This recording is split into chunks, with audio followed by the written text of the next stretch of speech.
Sejarah dakwah di berbagai negara Eropa. Pertama, Andalusia atau negara Spanyol. Penaklukan Andalusia berawal dari penaklukan pasukan di bawah pimpinan Tariq bin Ziyad. Ditambah lagi usai peristiwa keruntuhan keluarga kerajaan Umayyah di Damaskus, Suriah.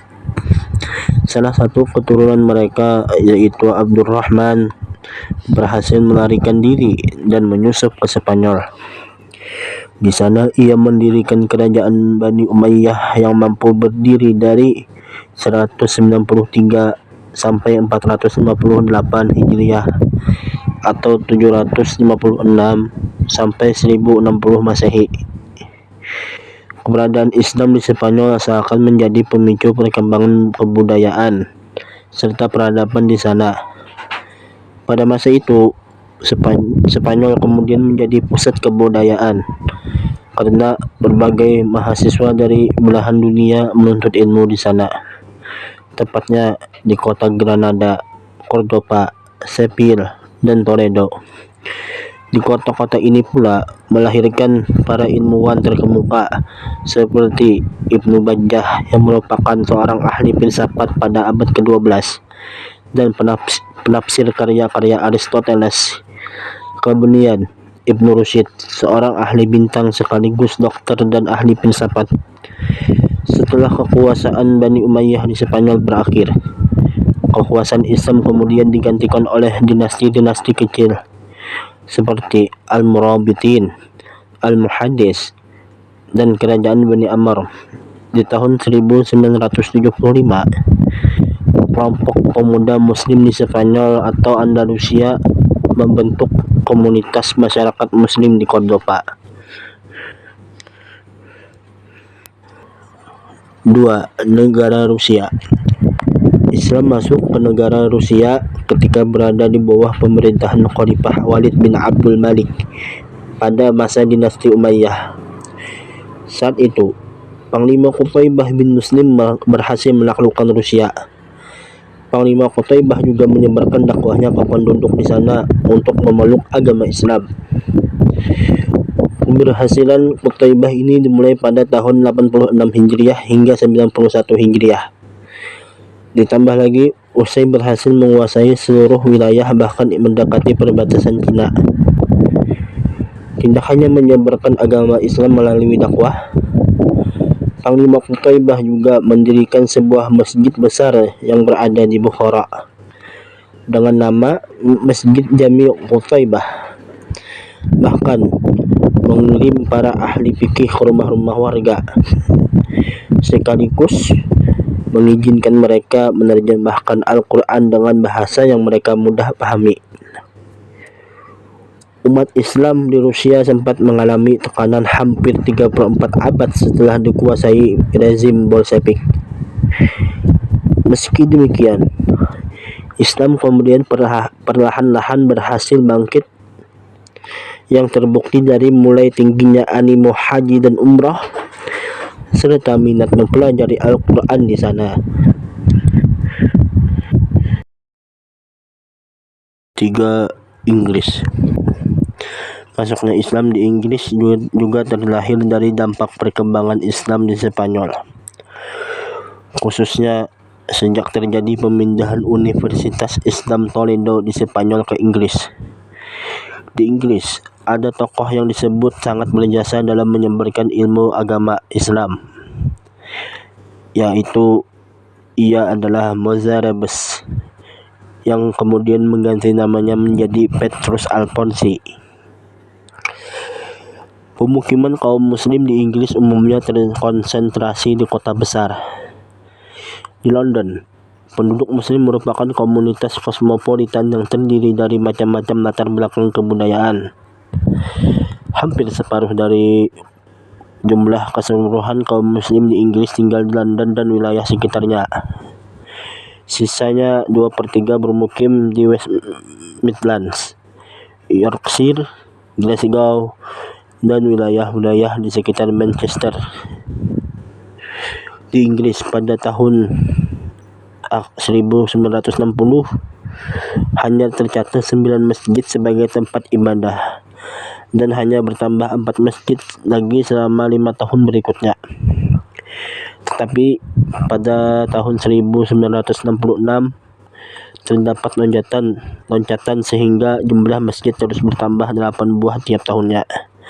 Secara kuantitatif, jumlah masjid di wilayah Inggris ada sekitar 100 masjid di daerah London Raya, 50 di Lancashire, 40 di Yorkshire, dan 30 di Midlands, dan 3 masjid di Skotlandia, dan 2 di Wales, serta 1 buah di Belfast. Pada masa itu, perkembangan Islam di Inggris dilakukan setiap hari libur seperti Sabtu dan Minggu. Bahkan mulai berkembang organisasi Islam di sana, yaitu The Islamic Council of Europe, Masjid Islam Eropa, berfungsi sebagai pengawasan kebudayaan Eropa. 2. The Union of Muslim Organization, Persatuan Organisasi Islam Inggris. 3. The Association of British Muslim, Perhimpunan Muslim Inggris. 4. Islamic Foundation dan Muslim Institute. Keduanya bergerak di bidang penelitian, beranggotakan orang-orang Inggris dan imigran. Menurut catatan The Union of Muslim Organization, jumlah pemeluk Islam kurang lebih sebanyak 1,5 juta orang. Islam disebut sebagai agama nomor 2 dengan penganut terbanyak setelah Kristen.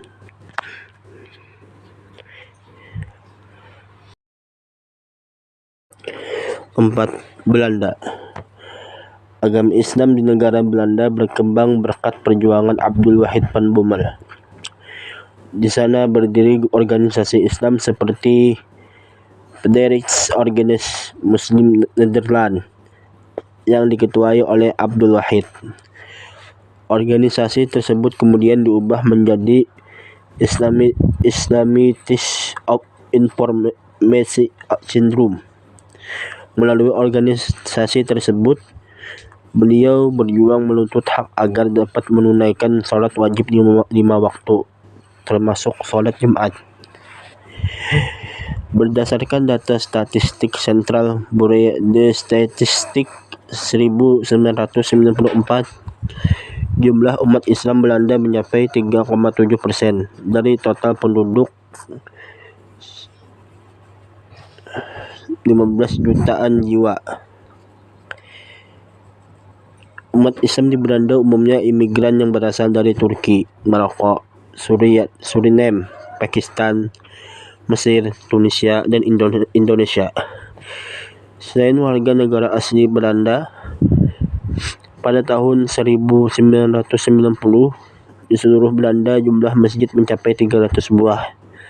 Di antaranya Masjid Al-Mubarak yang didirikan di kalangan Ahmadiyah, Masjid Maluku, dan Masjid An-Nur di Balkh. Masjid lain yang terkenal adalah Masjid Al-Hikmah.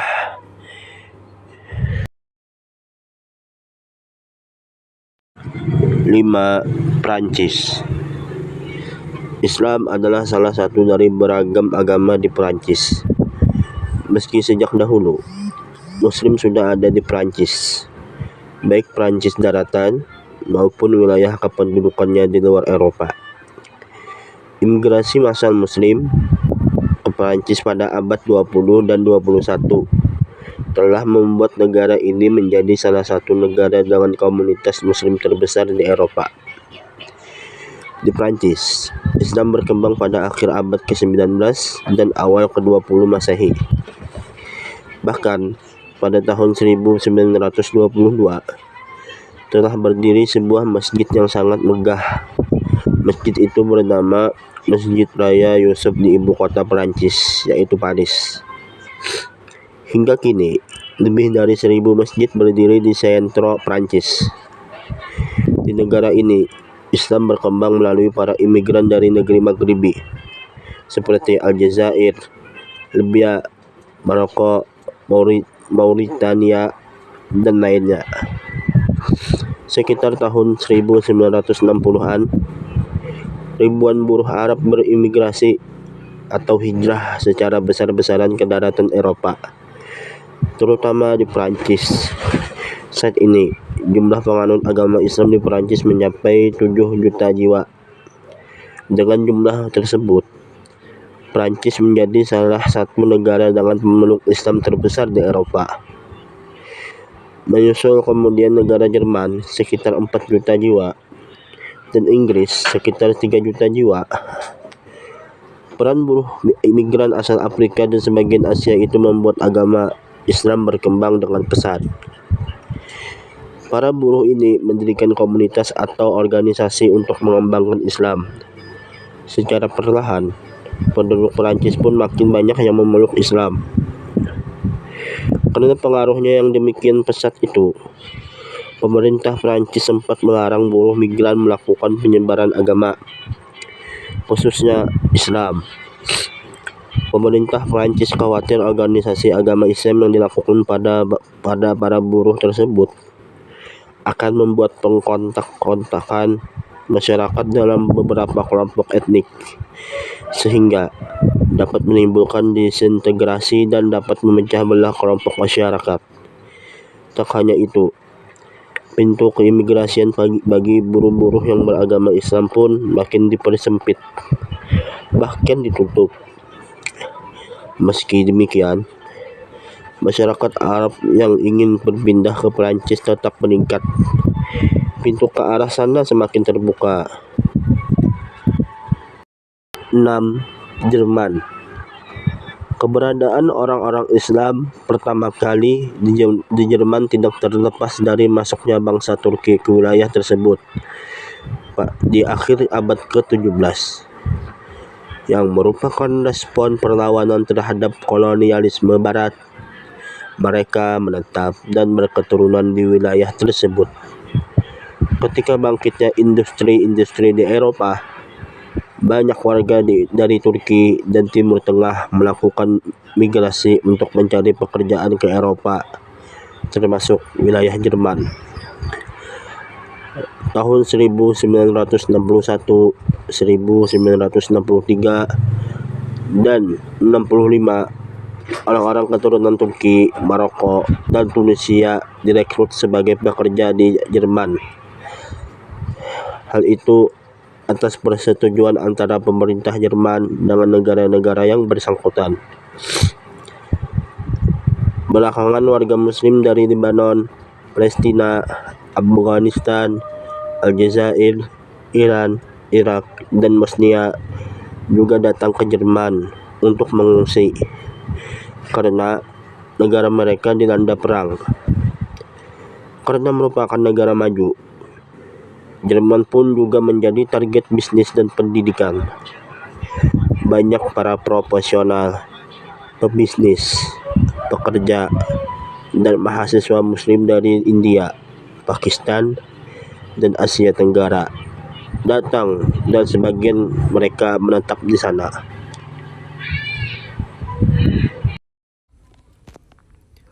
Kemajuan peradaban Islam di benua Eropa. Spanyol adalah negeri yang subur.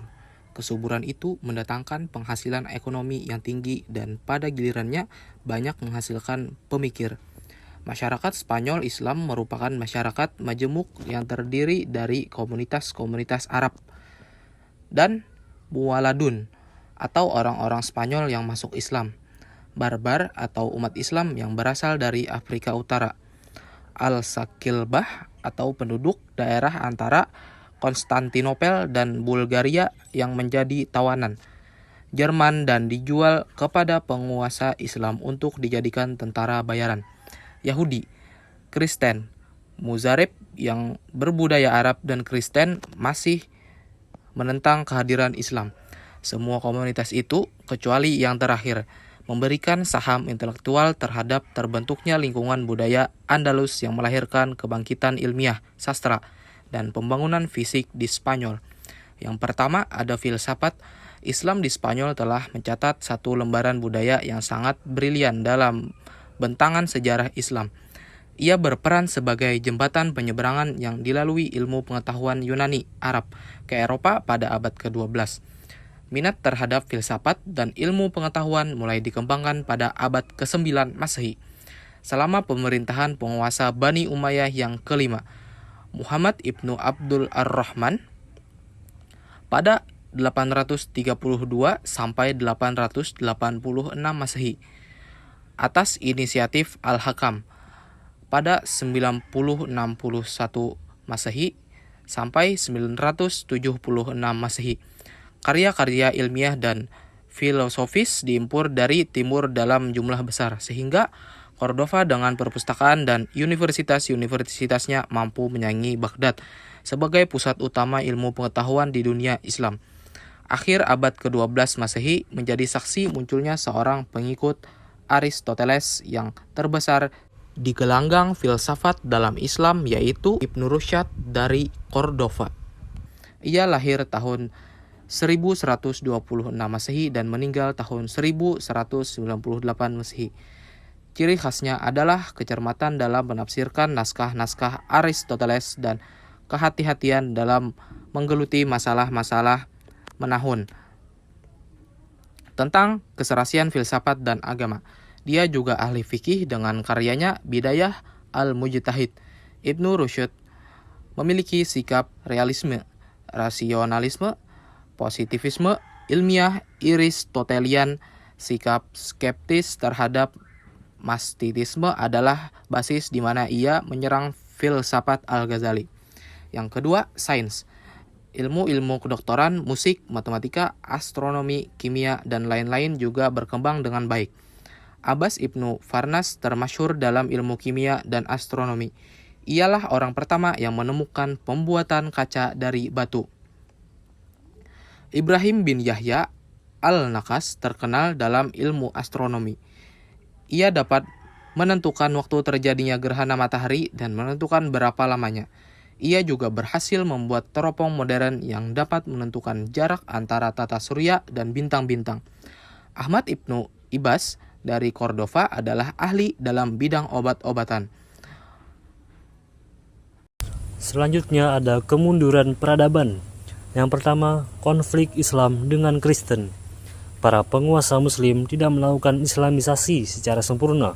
Mereka sudah merasa puas dengan hanya menagih upeti dari kerajaan-kerajaan Kristen taklukannya dan membiarkan mereka mempertahankan hukum dan adat mereka, termasuk posisi hierarki tradisional, asal tidak ada perlawanan bersenjata. Namun demikian, kehadiran Arab Islam telah memperkuat rasa kebangsaan orang-orang Spanyol Kristen. Hal itu menyebabkan kehidupan negara Islam di Spanyol tidak pernah berhenti dari pertentangan antara Islam dan Kristen. Pada abad ke-11 Masehi, umat Kristen memperoleh kemajuan pesat, sementara umat Islam sedang mengalami kemunduran. Yang kedua, tidak adanya ideologi pemersatu. Kalau di tempat-tempat lain, para mukallaf diperlakukan sebagai orang Islam yang sederajat di Spanyol, sebagaimana politik yang dijalankan Bani Umayyah di Damaskus. Orang-orang Arab tidak pernah menerima orang-orang pribumi. Setidaknya sampai abad ke-10 Masehi, mereka masih memberi istilah ibad dan muwaladun kepada para mukallaf itu, suatu ungkapan yang dinilai merendahkan. Akibatnya, kelompok-kelompok etnis non-Arab yang ada sering menggerogoti dan merusak perdamaian. Hal itu mendatangkan dampak besar terhadap sejarah sosio-ekonomi negeri tersebut.